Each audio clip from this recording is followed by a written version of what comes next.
Hey YouTube, it's Matt with Olympus Reptiles, and we are going to do another rack update. Now we're filming this in the middle of this whole crazy Russia-Ukraine war. So before we get started, a few words on that. Make sure and click like and subscribe. One, I am hopeful that by the time you see this video, the time this is out there, that we have a ceasefire and we no longer have a war, because war kind of sucks across the world anyway. There's a whole old song about that in American rock and roll culture. If you go back in the day, a whole Edwin Starr war, what is it good for? Absolutely nothing. So I hope that stops for a couple reasons. One, I'd be pretty pissed if I was in Ukraine and my home was getting blown up and things like that. That would kind of suck, so stop being a dick, Putin.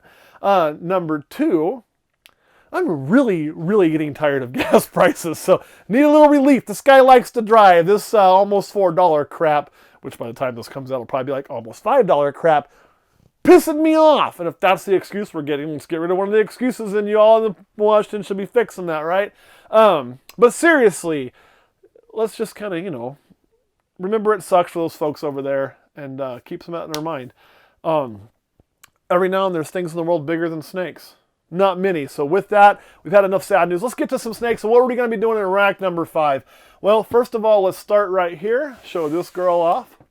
See how she's doing. Hey, girly. I know, you're a little cantankerous sometimes. And you're going to look at this and say, well, that's cool, Matt. You pulled out a normal. And I'm going to say, well, kind of. What you're looking at here is this is a het clown, possible het caramel. We have 4 sisters. They were not supposed to be, or they were all possible het caramel, so 2 of them proved to be het caramel. Whoops. We didn't know our male was actually het caramel. Whoops. So now we had to kind of change our plan. So the het clown is what we're really concerned with here, not so much het caramel. So what we're pairing to her, and I'd show him to you, but he's busy elsewhere. Hopefully he's really busy. Would be our pastel lesser desert ghost het cryptic. So we're really looking for some kryptons everything will be het desert ghost if she goes. We're looking for pastels, lessers, kryptons, right? And of course, het desert ghost doesn't hurt either. Now, I know you are so, hey, chillax. These girls have always been a little bit on the cranky side, but she usually relaxes. We'll take a look at her really quick. And as you can see, nothing yet. Still doing okay, but no ovulations for you yet, huh, girl? So we're going to put her in here. The next one I may or may not be able to show you because she is paired up. But she is not breeding. And if you thought, oh, I know, let's not be that way. And you're going to say, this looks really similar. Well, because I said we had 4 sisters. This is one of the other 2 sisters. Now, our pastel lesser desert ghost het krypton, or het cryptic, because it's cryptic and het clown that makes a krypton. He ain't a real big guy, and he tends to go off feed pretty hardcore when breeding. We'll see if we can play that song again. You ready? Oh, I thought we could play that record again. Nope. Okay. Anyway, so with that, and with us not being just money, we can't pair him to all the things we would like to pair him to, and we have to rotate him in and out of the breeding program to make sure he maintains a good weight and stays healthy. That being said, we couldn't run him through all of our clown stuff and all 4 sisters. We had to keep him down to 2 or 3 total for pairings. We actually took some pairings off of his plate this year that he had early to kind of slow him down so he could get some more weeks off. So this girl here is being paired to a banana just to make some banana het clowns, or possible het clowns. I shouldn't say het clowns. You are super hissy. We're not going to keep you out because you're angry. I know it. Come on, girl. She has not ovulated yet either. All noise. All noise. Go back in there and see your boyfriend. Yeah, go get you some of that. He's ready for you. So nothing too crazy there. Below that, this girl depends on the day, on her attitude. You're going to be really good today. Now, she has proven for us before. She is a pastel leopard. When we first got her, there was some thought she was super leopard because she was a proven female when we got her. And they showed us pictures, and she'd had, I think it was 5 or 6 eggs 1 year, and every baby had been a leopard. So they were hopeful she was super leopard, but we bought her as just a pastel leopard Probably a good thing because she proved out to be pastel leopard. So big shout out to that breeder who said, hey, look, this is the results I had. That's kind of what we talked about. Could back up the results he had, but didn't claim her to be super leopard. Just said, hey, this is what we found, but we know that she's pastel leopard. I'd have been really pissed had they claimed her to be super leopard, sold her as super leopard, and she wasn't. He did the right thing and did a good job. We'll take a look at her belly. And nothing going yet too crazy, but that's okay because she was a little bit later in the year last year. So this is, we're not expecting a lot of these to already be going. She is being bred, though, to our pastel spot nose, I believe. So we're looking for some super pastel leopard spot noses, would be the creme de la creme. But mostly we're looking for, spot nose leopards. That would be kind of cool. Now this girl here, I'm going to go ahead and try to get her out because she usually will stay in one spot. She is massive. Oof. And she has already had her prelay shed, so we're trying to keep her kind of together. But she just had it like last week. So you can see she's already getting coiled up. She's already building in there, building a nest. She's doing what you want her to do. What are we looking at here? This is a lesser ghost female. Okay, I'll put you back. I don't want to disturb you too much, huh? I know. She did not go for me last year, but she did go for me the year before. So we do know she is capable. And this year she's been bred to a super inchy vanilla pastel ghost. So what are we going to get here? Well, everything will be a visual ghost with inchy. So the worst baby here is an inchy ghost. The best baby would be a pastel vanilla inchy lesser ghost. So there's going to be some really cool stuff coming out of there, hopefully, which will be awesome. The next one, which has ovulated, but probably hasn't gone down yet, so we may be able to show you that. Oh, look and see. We don't track the date of ovulation. We do track the date of prelay shed, and you can still see she's still nice and thick. So if you want to see what one looks like, there it is, y'all. Like, see that? The huge swell there? She is at full ovulation now, so we won't mess with her too much. She is one of my older snakes. I bought her as a proven adult way back in, I want to say, probably 2014, maybe 2015. She had her first babies for me in 15. So, and she is actually the mother to a male we bought in 2013 or 12. So that means she is likely from around 2008. And she's still producing for us almost every year here in 2022. So she is what? That's 12 to get to 2020. She's like 14 years old, still going strong and doing a great job. So really excited about that. And she has been bred to our Suma male. About to fall. So you're going to be looking for mahogany and mahogany pastels. No normals in that clutch. So that's really awesome. Then we're going to get down to the next one. I know, you really want to bite the shit out of me, but you're not going to get to today. No, you're not.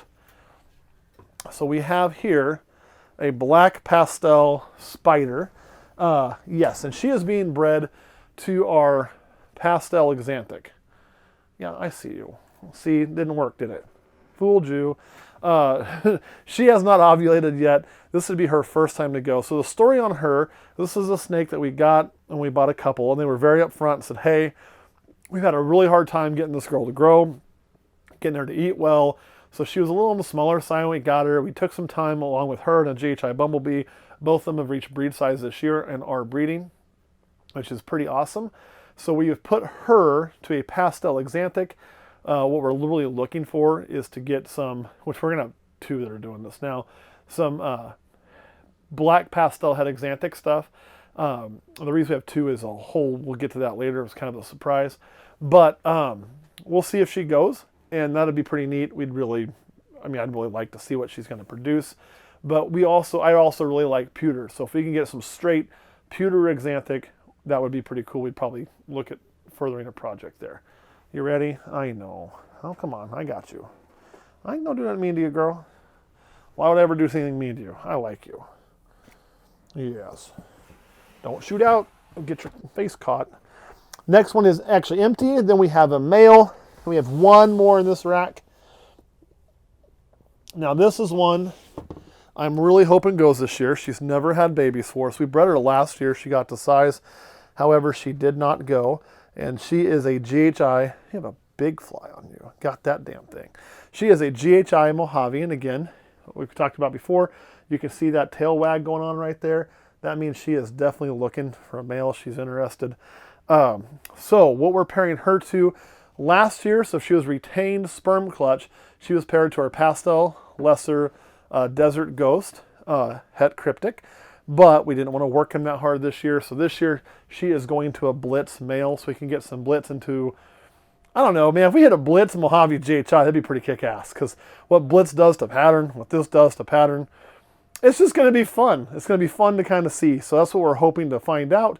Again, just kind of playing with that blitz gene. What I would expect is to turn the colors up a little bit and also turn the side patterning up a little bit, still ghosted, but also make it wackier than hell. And I'm hoping to brighten this up a little bit doing that. So it'll be interesting, but I could be totally wrong. I have no idea. Let's take a look at her and see if she's looking like anything's happening yet. I don't think she will be. See, and you can tell the difference in her belly and the other one we showed you. There's no big swelling yet, nothing like that. You know, when I rub her in the middle, she doesn't seem to care. So I don't think we got anything happening there just yet, but these things do take time. And the fact that she is digging into my hand, looking for males, really, really good sign that maybe we'll get lucky this year. Here you go back in there, baby girl. Come on.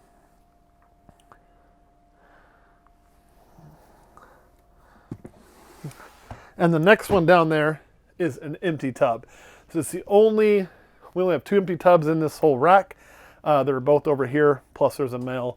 The only thing that's not an adult female ball python in these racks that we're hoping to produce this year would be the 2 empties, the 1 male, right? And then we also have 2 blood pythons. So this video finishes this wall of breeders, and over here, there is a total of 45 with potential. It doesn't mean we're going to get 45 clutches out of this, guys. Excuse me. When I first started breeding, you know, you'd breed 6 or 7 snakes, you'd get 6 or 7 clutches. And I thought, man, y'all, this is easy. I don't know what the hell your all problem is. But let me tell you, the more you get, I think it's stretching the season, the pheromones, just law of odds and averages. You tend to... And I had people tell me this, I'm like, that ain't gonna happen to me. It does. You won't have quite the percent go you had before. So out of these 45, you're gonna have a lot of first-time breeders in here. I mean, just going through really quick, I think she laid last year. She's laid before. That's a first time. That's laid once. That'll be a first time. One of those is first time. 2 of them are. That's a first time. That's laid, first time. That one's laid before. That one laid once, first time. This one was a medical, so this is a first time since then, so, but not a first time. First time for that one. First time for that one. No, it's not. Take that back. I lied. Say one of those is first time. 2 of them are first times. 2 of them have gone before. Not a first time, not a first time, not a first time, not a first time. First time. Wait a minute, no it's not. We have maybe somewhere one other time. So let me keep going. First time, first time.